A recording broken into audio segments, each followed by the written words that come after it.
Pitching great Roger Clemens says he's not guilty of lying to Congress. Clemens is charged with lying during his testimony 2 years ago when he claimed he never used steroids. A Major League Baseball report says several people say he did use performance-enhancing drugs several times in his career. He has rejected a plea deal and will now likely go to trial in April. Here for a closer look at his legal woes and what they might mean for baseball and other baseball players are Fox Connecticut sports director Rich Coppola and attorney Steve Milikowski of Collins, Deans and Milikowski out of Glastonbury. Thanks, guys, for being here. Steve, if we could talk to you, first of all, about we were having a discussion about how Roger even got to this point. Well, it's kind of interesting because Roger got there by volunteering to attend, which makes no sense to me. He wasn't subpoenaed like for example, Mark McGwire. There was a report, it was called the Mitchell Report, which mentioned him as someone who's using steroids, and he felt the need to come forward and defend his honor. His attorneys advised him not to do that, simply because he would be facing, the possibility of perjury charges because he was going to testify under oath as opposed to just giving a statement. And that's especially interesting because he's being charged in this case not with taking steroids. A lot of people think that, but he's being charged with lying to Congress. The charge is perjury. So there'll be no steroid conviction in this case. It will be a perjury conviction if there is one. So it was definitely, his attorneys definitely said don't do it, and he said he was going to do it. That's what I've heard. His attorney said don't go because, there's some exposure, there's some criminal exposure, and he went ahead anyway and did it, which wasn't probably the best move. So what do you think, Rich? Why do you think he did it? I don't know anything about Roger Clemens, but I think if you know Clemens, his career, and I've made this comparison to Pete Rose a lot. I think what helped both of them as athletes, stubbornness, never giving in. In Roger's case, never giving in to a hitter. In Rose's case, not giving in to a pitcher. All these things that made them great players have hurt them off the field. I think one of the things Roger is really worried about is his legacy. And I think the Hall of Fame means so much to someone like Clemens, whose stats obviously warrant him being in there. Same thing with Rose. I think that's really gotten in his way a lot of times, and they just can't give in even in this instance. It looks like there's so many things stacked against him. How could he possibly? However, the one thing about Brian McNamee, his trainer, his former personal trainer, who said he saved syringes and all these things. The only thing about that, why would this guy save this stuff? And that's kind of a weird part to this story. Well, I mean, I think he was just keeping it in case this came up, right? Or he wanted to make a buck, or I don't know. Well, if he's that worried about it, why did he take part in something like that? So it is kind of a weird thing. Plus, with his former teammate, friend, workout partner, Andy Pettit, saying that Roger told him he used HGH. It's kind of tough for Clemens to fight that. Right, but that's a good point. That tenacity that, brings you success in sports, I mean, can really burn you. But burn you in other instances. Steve and I were talking the other day about how it brings to mind Lance Armstrong. I mean, he's so defiant, and you want to believe the guy, but then, something like this happens, and you think, I don't know, well, maybe. And the funny thing is, everybody accuses Lance of doing steroids, but Lance has never volunteered to give a statement under oath because down the road, if people find out that he did, then he could be facing jail time as well. And the sad thing is, I mentioned Mark McGwire. Mark McGwire was subpoenaed to testify at Congress, and he took the fifth.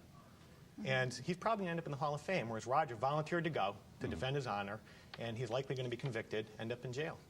Well, look at even some of the guys that came out and were so defiant in front of Congress at that time. Seems like those are the ones that are probably have the greatest chances of being guilty. It's say the last 15 years, this whole period of time, it's just amazing. And we don't vote for the Hall of Fame. The Baseball Writers Association, they vote on the Hall of Fame. And a lot of guys I've spoken to, they're really tussling with, in the case of a McGwire, in the case of a Clemens, in the case of a Barry Bonds, and those guys, what do they do? So do you think that this will make it more difficult for other people who have not even been tainted by this scandal to get into the Hall of Fame in terms of writers being looking at them with more scrutiny, saying, I don't know, maybe he did too? Or...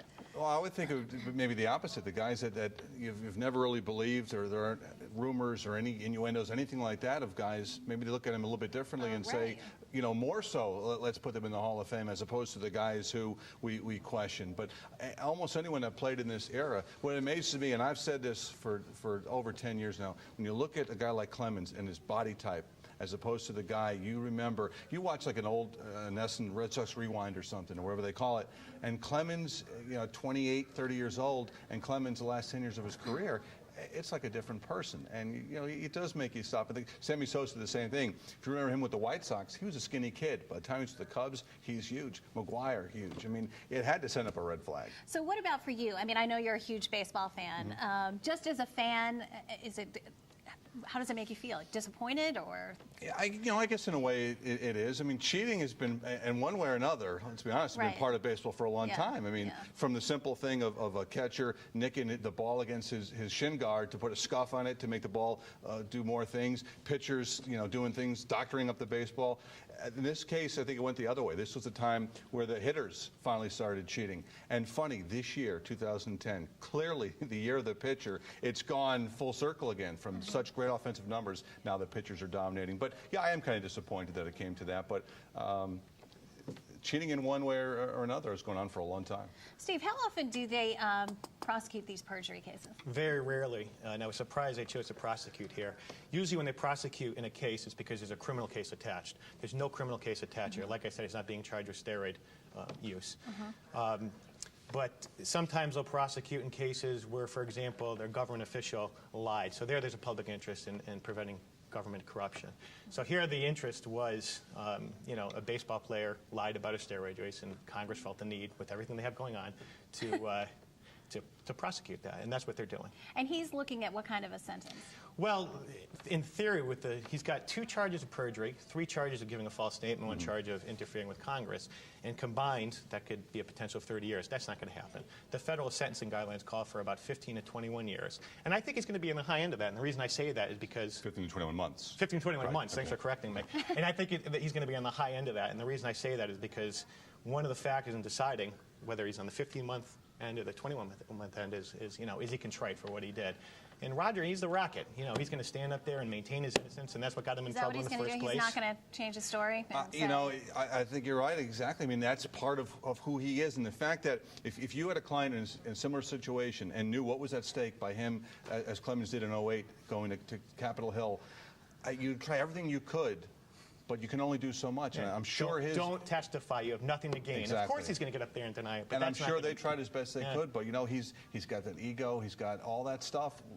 That he's used to as a spoiled, coddled athlete for so many years. He thought he was bigger than them, I guess. And you saw the end result. He's rejected a plea deal, but that may change because now he's being. He's getting evidence for the first time, and supposedly there's volumes of evidence. I think the master index alone is 34 pages, and there's discs, and there's DNA evidence, and there's syringes and needles, and there's additional witnesses who may be coming forward. And with all of that, maybe his attorneys will be able to sit down with him and say, hey, Roger, I think we've got a real problem here. Maybe we should change our plea. All right. It was very interesting, and we could talk about it for hours. I'm sure if he goes to trial in April, we're going to have a lot more to talk about. Thanks, guys. Don't forget, if you missed something here on The Real Story, you can now watch it online by going to ctnow.com. You can also catch us on YouTube. Thanks for watching this week's edition of The Real Story. We'll see you here again next week.